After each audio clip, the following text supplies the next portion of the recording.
Muitos dizem que a Igreja de Cristo não deve ser uma instituição, nem deve ter uma hierarquia visível.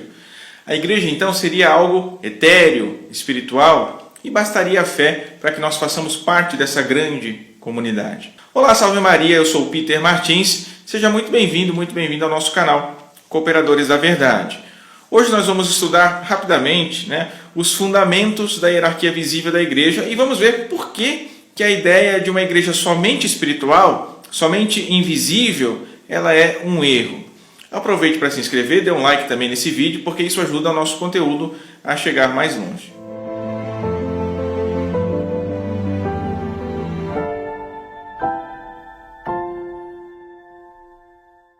Quando nós rezamos o credo niceno constantinopolitano, nós professamos que a igreja é una, santa, católica e apostólica.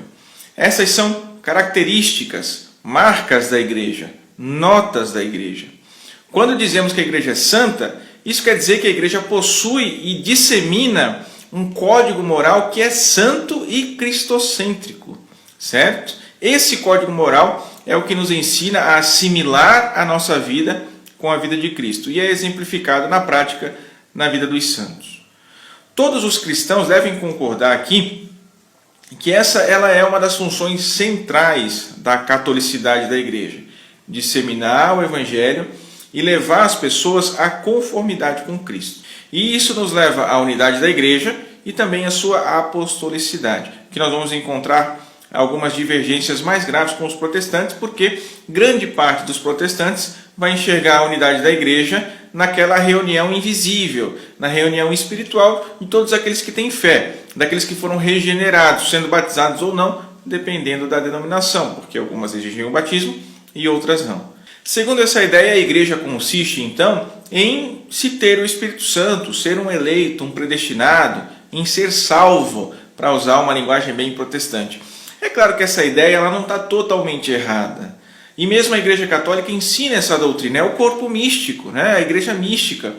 No entanto, se essa não é uma doutrina totalmente errada, ela será sim errada quando ensinada isoladamente, sozinha. Ou seja, a Igreja é somente isso, somente mística, somente espiritual, somente visível, somente etérea. Isso nós católicos não professamos. A unidade da Igreja para os católicos está substancialmente relacionada com os aspectos organizacionais, práticos da eclesiologia.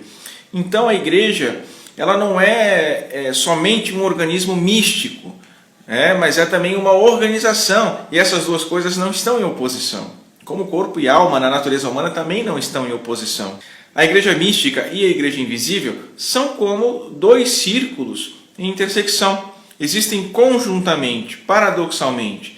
Por isso o governo da igreja com o Papa, com os bispos, os padres, os diáconos, não são coisas opcionais. Não tem uma importância teológica secundária, mas faz parte da própria natureza da igreja.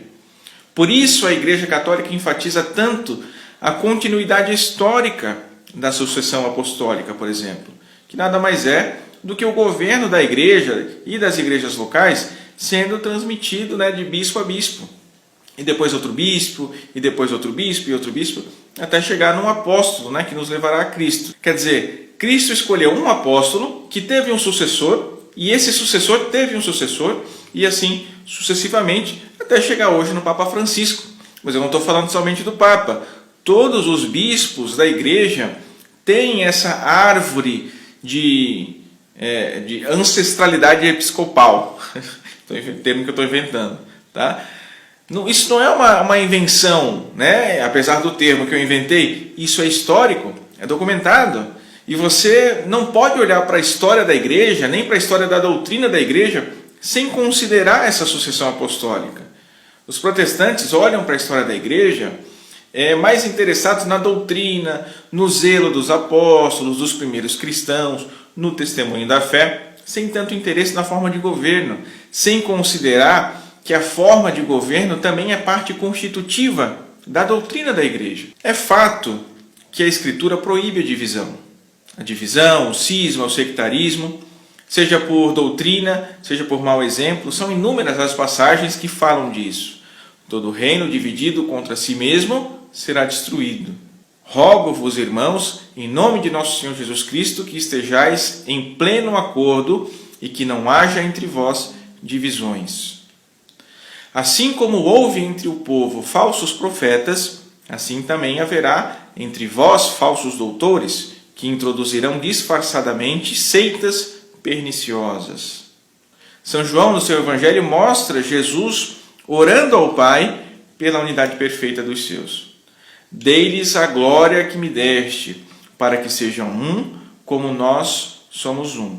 Eu neles e tu em mim, para que sejam perfeitos na unidade e o mundo reconheça que me enviaste e os amaste como amaste a mim.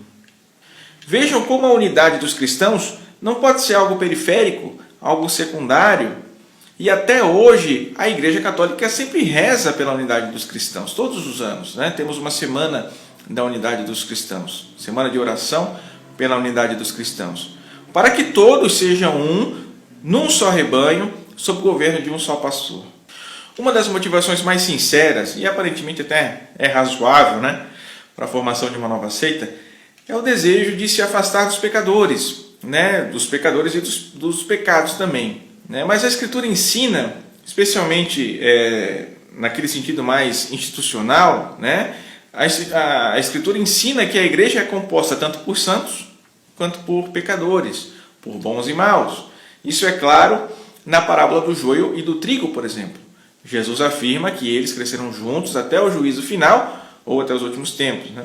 Ou em Mateus 13, quando Jesus compara a igreja a uma rede de pesca que apanha peixes bons e ruins e que serão separados depois. E ainda tem a frase clássica de Jesus quando compara a igreja a um banquete de casamento, aquele em que um convidado foi expulso, né? Muitos são chamados, mas poucos os escolhidos. O que poderia ser interpretado como uma distinção entre aqueles mornos e aqueles que realmente, né, serão salvos no juízo final. Ambos estão lá, presentes na igreja, mas apenas um, né, vai realmente para o céu. Apenas um vai ser salvo. A comparação de Jesus da igreja como uma cidade edificada sobre o monte, Mateus 5, ali a gente tem uma referência clara à visibilidade da igreja, né? Jesus também escolheu Judas, conhecendo o futuro, e ele era verdadeiramente um dos 12. E São Paulo diz em Atos 20 que o próprio Espírito Santo fez deles bispos, no grego episcopos, né? Mesmo que entre esses homens surgissem hereges, cismáticos. Depois, na segunda carta de Timóteo, aí ele vai dizer que numa grande casa não tem somente vasos de ouro e de prata, mas também de pau e de barro, uns para honra, outros, porém, para desonra. Não estou dizendo que a gente precisa, o que a gente deve, né, ser tolerante com o erro, tolerante com a heresia, tolerante com o pecado, mas que isso, ao mesmo tempo, faz parte da vida da igreja, melhor, faz parte da vida dos homens da igreja. E se há pessoas que precisam se afastar da igreja, não somos nós, quando nós nos deparamos com situações assim. São os hereges, são os cismáticos, né? A igreja e a unidade da igreja precisa ser protegida contra esses ataques à fé. Ainda tem outras passagens que pressupõem que a igreja é concreta e visível. Em Mateus 18, por exemplo, há uma exortação de Jesus para que se traga novamente à igreja aqueles que estão no erro. São Paulo vai dizer que em 1 Timóteo, a igreja é a coluna e o sustentáculo da verdade. Isso não faz o menor sentido se a gente for considerar um contexto de uma igreja somente espiritual, etérea, né, mas com divergências doutrinais, doutrinais contraditórias entre as igrejas, entre as denominações, estão entendendo? Não faz sentido. Quanto à hierarquia da igreja, o Novo Testamento já mostra claramente como era. Havia basicamente 3 ofícios, os bispos, os presbíteros e os diáconos, e há uma certa fluidez entre esses ofícios. São Paulo, por exemplo, se chama de diácono, ministro, né, dependendo da tradução.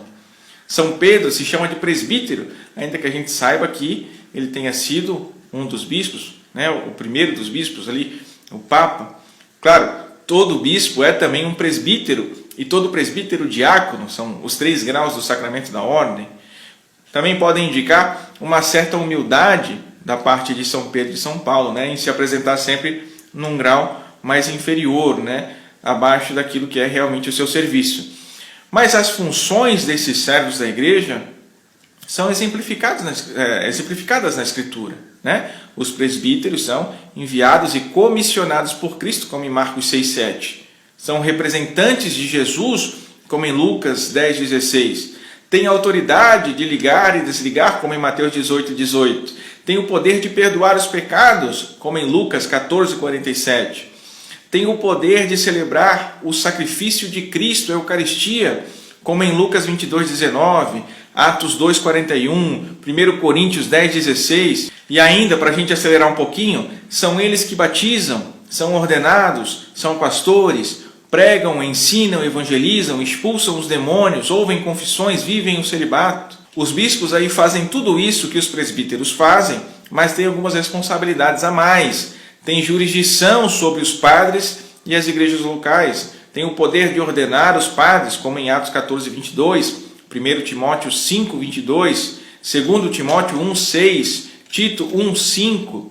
Uma responsabilidade especial de defender a fé da igreja, como em Atos 20, 28 a 31, 2 Timóteo 4, de 1 a 5, Tito 1, de 9 a 10, 2 Pedro 3, 15 e 16, tem o poder de excomungar, né, de repreender as falsas doutrinas, como em Atos 14, 1 Coríntios 16, 20, 1 Timóteo 5, 20, 2 Timóteo 4, 2, Tito 1, 10, até a gestão das finanças da igreja. No Concílio de Jerusalém nós vemos aí o exercício do primeiro Papa, Pedro, que presidiu e emitiu o pronunciamento autoritativo do concílio, confirmando a fé da igreja inteira.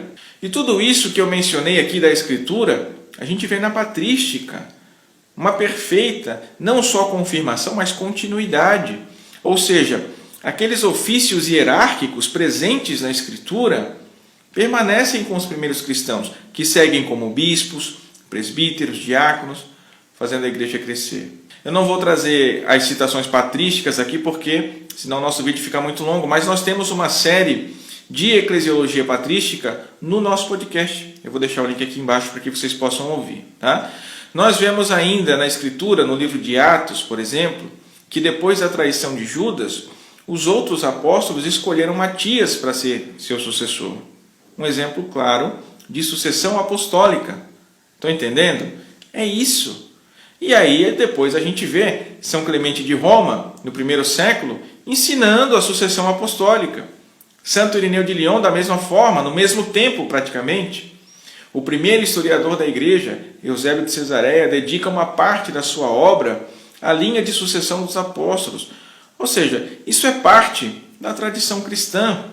Isso é parte do cristianismo, é parte da igreja, é parte dessa igreja que é una, que é santa, que é católica e que é apostólica. É parte dessa igreja una, santa, católica e apostólica, tanto quanto é parte também o cânon da Escritura ou qualquer outra doutrina ou dogma de fé.